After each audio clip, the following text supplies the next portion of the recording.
Сен біреудің қызын жылатсаң, ертең сенің де қызың біреу жылатады. Қайтады барлық нәрсе. Сен қызын жылатқан кім қалайды? Пайғамбар алейхиссалам Алиға ескертті, Али деді, ана Фатима менің бір етім деді, денемдегі бір бөлігім деген да, өтін соны жылатпашы деген. Фатиманы жылатқан, менің жылатқаным деп ескерткен ғой пайғамбар алейхиссалам. Әке ретінде айтайық, балаларымыз бір бауыр етің сияқты болып тұрады ғой. Иә? Балаң шыр ете қалса, атып тұрасың ғой, не болды екен деп.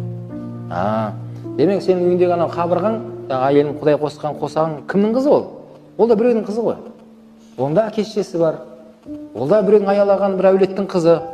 Сен ақырғы сөзіңді айтып алдың ғой соны.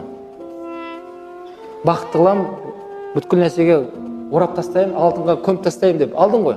Алдың. Қайда кетті ол сөзің бәрі? Енді соңындағы сөз не нәрсе мынау? Ол үшін әрине бәріміз қателесеміз. Әйел адам да қателеседі.